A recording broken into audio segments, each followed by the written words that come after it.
Hi kitchen recipes in മലയാളത്തിലോട്ട് എല്ലാവർക്കും സ്വാഗതം.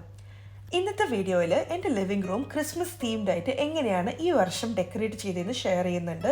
കൂടാതെ ട്രഡീഷണൽ റിച്ച് ഫ്രൂട്ട് കേക്കിൻ്റെ റെസിപ്പീനെ കുറിച്ചും പറയുന്നുണ്ട്. നമ്മുടെ ലിവിങ് ആൻഡ് ഡൈനിങ് ഏരിയയിൽ പെട്ടെന്ന് തന്നെ ഒരു ക്രിസ്മസി ഫീൽ തരുന്ന ഒരു എളുപ്പ വഴി എന്ന് വെച്ചാൽ നമ്മുടെ ടേബിൾ ക്ലോത്ത് റീപ്ലേസ് ചെയ്യുക എന്നുള്ളതാണ്. നിങ്ങൾക്ക് ഇഷ്ടമുള്ള ഏതെങ്കിലും ഒരു Christmas themed table cloth use ചെയ്യാം. ഞാനിവിടെ യൂസ് ചെയ്യുന്നത് റസ്റ്റിക് ക്രിസ്മസ് തീംഡ് ആയിട്ടുള്ള ഒരു ടേബിൾ ക്ലോത്താണ്.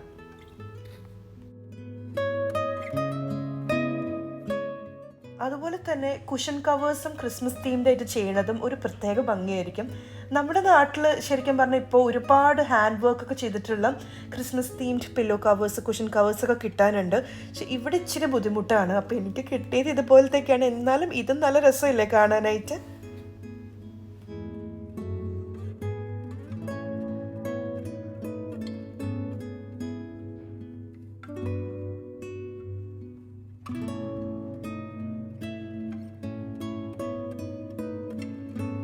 അപ്പോൾ എനിക്ക് പലപ്പോഴും തോന്നിയിട്ടുള്ളത് നമ്മൾ ക്രിസ്മസ് ട്രീ, സ്റ്റാർ അതൊക്കെ ഇടുന്നതിന് മുമ്പ് തന്നെ ടേബിൾ ക്ലോത്ത്സും linens, throws, cushion cover, runners ഇതെല്ലാം ക്രിസ്മസ് തീംഡ് ആക്കി മാറ്റുവാണെങ്കിൽ ഒരു എക്സ്ട്രാ ക്രിസ്മസി ഫീൽ തന്നെ നമുക്ക് കിട്ടും.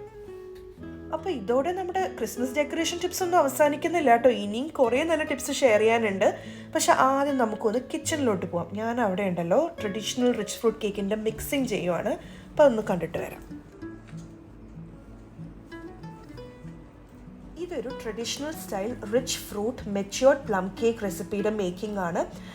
മെച്യൂർഡ് കേക്ക്സ് എന്ന് ഉദ്ദേശിക്കുന്നത് നമ്മൾ റമ്മിൽ ഫ്രൂട്ട്സ് ഒരു മാസങ്ങളോളം സോക്ക് ചെയ്തിട്ടിട്ട് നമ്മൾ ക്രിസ്മസിന് 2 ആഴ്ച മുമ്പെങ്കിലും കേക്ക് ബേക്ക് ചെയ്ത് കുറച്ചും കൂടെ റം ഒഴിച്ച് ഇതിനെ ഫീഡ് ചെയ്ത് പ്രോപ്പറായിട്ട് പാക്ക് ചെയ്ത് നമ്മൾ മെച്യൂർ ചെയ്യാൻ വെക്കുന്ന കേക്കാണ്. അപ്പം ആ ഒരു 2 ആഴ്ചയൊക്കെ കഴിയുമ്പോഴേക്കും ആ കേക്കിനൊരു പ്രത്യേക തരം ഫ്ലേവറും അതിൻ്റെ കളറ് തന്നെ വ്യത്യാസമായിരിക്കും. കുറേ കൂടെ ഡാർക്ക് കളേർഡ് കേക്ക് ആയിരിക്കും നിങ്ങൾക്ക് കിട്ടുക. ആൻഡ് ഭയങ്കര ഫ്ലേവർഫുള്ളായിരിക്കും. നമ്മൾ സാധാരണ കഴിക്കുന്ന പ്ലം കേക്ക് വെച്ച് നോക്കുമ്പോൾ ഒരുപാട് ഡിഫറെൻ്റ് ആയിട്ടുള്ളൊരു ടേസ്റ്റാണ്. എല്ലാവർക്കും ഇഷ്ടപ്പെടും. അപ്പോൾ ഇതിൻ്റെ റെസിപ്പി ഡീറ്റെയിൽ ആയിട്ട് അറിയണമെന്നുണ്ടെങ്കിൽ ഈ ചാനൽ തന്നെ ഞാൻ കുറച്ച് നാൾ മുമ്പ് അപ്ലോഡ് ചെയ്തിട്ടുണ്ടായിരുന്നു. എൻ്റെ ഇംഗ്ലീഷ് ചാനലിലും ഇത് അപ്ലോഡ് ചെയ്തിട്ടുണ്ടായിരുന്നു. ഏകദേശം 2 ചാനലും കൂടെ 2.5 ലക്ഷത്തോളം ആളുകൾ ഇത് കണ്ട് ഒരുപാട് പേര് ആ കമൻറ്റ് ബോക്സ് കാണുമ്പോൾ തന്നെ അറിയാം എത്ര പേരാണ് പറഞ്ഞിട്ടുള്ളത് one of the best matured rum cake recipes അവർക്ക് കിട്ടിയേക്കുന്നതെന്നാണ് പറയുന്നത്. അപ്പം നിങ്ങൾക്കിതെല്ലാം ചെയ്യാൻ താല്പര്യമുണ്ടെങ്കിൽ, ഡീറ്റെയിൽ ആയിട്ട് സ്റ്റെപ്സ് അറിയാൻ താല്പര്യമുണ്ടെങ്കിൽ ആ ലിങ്ക് ക്ലിക്ക് ചെയ്താൽ മതി. താഴെ ഡിസ്ക്രിപ്ഷൻ ബോക്സ് ഒന്ന് ചെക്ക് ചെയ്താൽ മതി.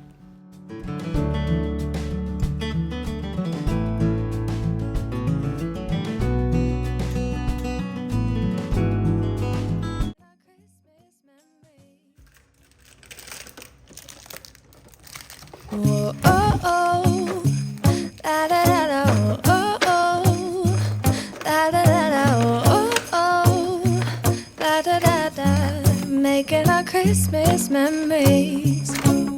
I've been working so. അപ്പോൾ ഇപ്രാവശ്യം ഞാനൊരു വൈറ്റ് ക്രിസ്മസ് ട്രീ ആണ് ഉദ്ദേശിക്കുന്നത്. ഒരു ഗോൾഡ് ആൻഡ് സിൽവർ തീമിൽ വരുന്ന Christmas tree. Yeah, spend my time running around, keeping people pleased.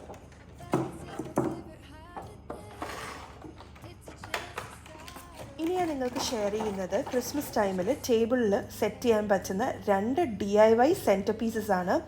ആദ്യത്തേത് ഇതുപോലത്തെ ഒരു ഗ്ലാസ് ജാർ ഉണ്ടെങ്കിൽ ഇതിലോട്ട് ക്രിസ്മസ് ട്രീയുടെ ഓർണമെൻറ്റ്സ് അല്ലെങ്കിൽ ഇങ്ങനത്തെ ബോൾസ് ഉണ്ടല്ലോ അത് ഫില്ല് ചെയ്തിട്ട് സെറ്റ് ചെയ്യുകയാണെങ്കിൽ നല്ല ഭംഗിയായിരിക്കും. ഇതെങ്ങനെയാണ് ഞാൻ സ്റ്റൈൽ ചെയ്തതെന്നുള്ളത് ഉടനെ തന്നെ കാണിക്കാം കേട്ടോ. എൻ്റെ പഴയ ക്രിസ്മസ് ട്രീയുടെ മുകൾ ഭാഗം എടുത്തിട്ട് ഇതുപോലെ ഡൈനിങ് ടേബിളിൽ ഒരു mini Christmas tree centre piece ആയിട്ടും അറേഞ്ച് ചെയ്തിട്ടുണ്ട്. Isn't this how it's supposed to be? Making our Christmas memories. Oh oh, la la la la, oh oh. ഈ ഒരു TV യൂണിറ്റിൻ്റെ സൈഡിലാണ് ക്രിസ്മസ് ട്രീ വെച്ചിട്ടുള്ളത്. അപ്പോൾ നമുക്ക് ഈ ഒരു ഏരിയയും കൂടെ നല്ല ഭംഗിയായിട്ട് സ്റ്റൈൽ ചെയ്യാം.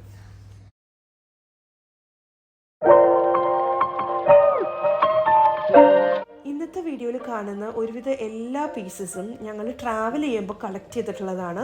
ഇതെല്ലാം കൂടെ ഒറ്റയടിക്ക് ഞാൻ വാങ്ങിയിട്ടുള്ളതൊന്നുമല്ല, എൻ്റെ വർഷങ്ങളായിട്ടുള്ള കളക്ഷനാണ്.